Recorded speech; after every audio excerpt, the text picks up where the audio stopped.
Breaking news in the tech world, everything now has AI in it. And we're no longer just talking about AI coding tools. We're talking about everything that will be in your house from your microwave to your vacuum. The Consumer Electronics Show just happened, and boy, did we see some crazy shit, to say the least. One big problem a company tried to solve was the fact that nobody likes going to the barber and getting their hair cut by an actual human, apparently. So they created a set of hair trimmers that, as you can probably guess, uses AI to cut your hair. All you have to do is put on this not dystopian at all looking headset, and as the trimmer cuts your hair, it will automatically adjust its length to hopefully give you the fade that apparently humans are just not capable of. Another company in the healthcare sector made their big debut where they showed you the AI that will now be administering your sleeping pills. That's right, while you'll still need a prescription from your doctor to take these pills, their AI will use the power of 5,000 NVIDIA GPUs to find the optimal time for when you should take your pills. Or what about your vacuum machine? I mean, we've all been in the situation where we have a vacuum machine and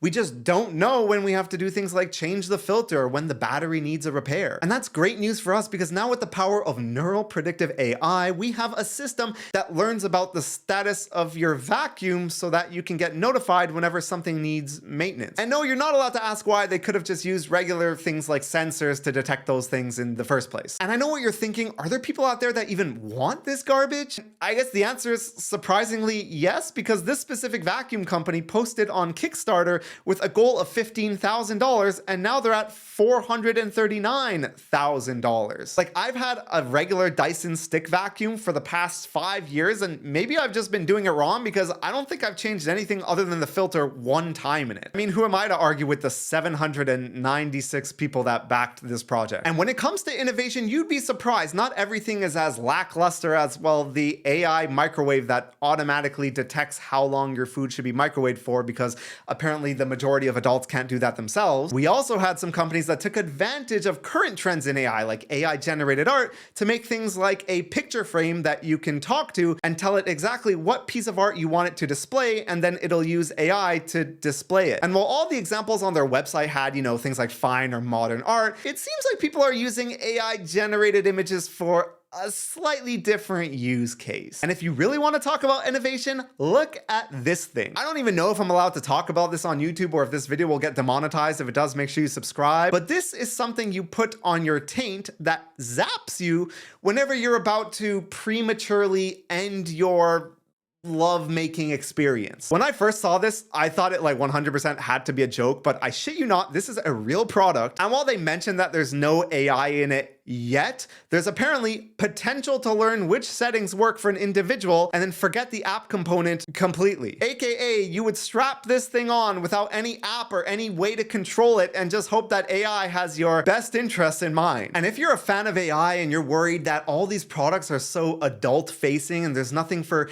the kids out there and your pets, well, worry not, because we saw a whole bunch of products aimed at children and pets as well. Like, for example, this modern-day Tamagotchi that has a bunch of AI generated chibis on it so your child can talk directly to Elon Musk. Or if you have a pet, there's now this that will literally use AI to follow your pet around your house, collect videos of everything your pet does, and you guessed it, use AI to generate some really happy corporate music inspired video highlights of what your pet does all day, in case I guess you don't look at what your pet does all day. And speaking of virtual companions, we also had this thing, which is your virtual game companion. And yeah, it's as dumb as it sounds. Essentially, it's an AI animated waifu hologram for your desk that watches your screen while you play video games, and it tells you that you're either doing shit or what you can improve on, or just gives you support in general. And look, as someone who considers themselves a gamer, like I went semi-professional in StarCraft 2, I do not know anyone that would make use or want one of these things that just sits on your desk, has a camera and watches you, and just says random generic ass shit while you're gaming. Yeah. Whoa, clean shot. Nice one. Oof.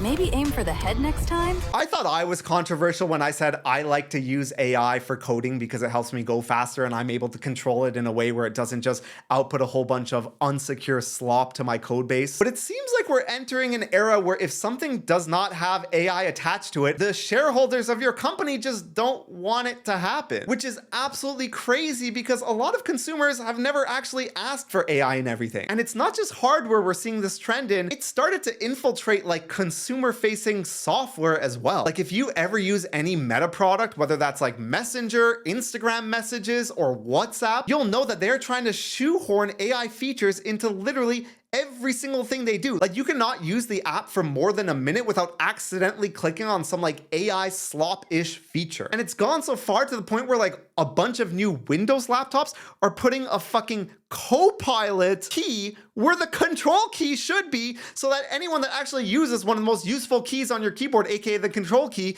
they're hoping you accidentally click on Copilot and that will somehow turn into like the user experience that gets you addicted to it. If you thought accidentally clicking the Windows key was gonna be annoying, I guarantee you this thing's gonna be 10 times more annoying. I think it's kind of maybe going a bit way too far. Like this company's making an AI modular phone, and I know the whole modular phone idea has been around for a while, but what does AI really have to do with that? Apparently the most AI thing this thing has is at the back there's like a magnetically connected attachment that generates AI transcripts and live translations of whatever you're doing on the back of it. But I mean, that more sounds like an accessory that you sell for a regular phone on its own and not the basis for starting a brand new company around a concept that's been tried multiple times to no success, and now we're using the fact that it has one little AI part to it to be like, yeah, this is why ours is going to work and none of the other ones did. It feels like AI has become this buzzword that you attach to your product to make your shareholders happy, to be like, look, we're adapting with the times. We're not going to get disrupted. We're a hip company, even though we've been around for 20 years. And the reason we're still in business is because we make a mouse and keyboard that a lot of people like, but now we're pivoting into AI waifu holograms. It just feels super disingenuous, not looking out for what consumers want at all, just a play to satiate shareholders to be like, look, we're not going to get disrupted anytime soon. And I hope this is just a phase, and when a lot of these AI products flop, people will go back to making actually useful technologies. Because in today's day and age, I know we have a lot better problems we could be solving with the power of technology than, again,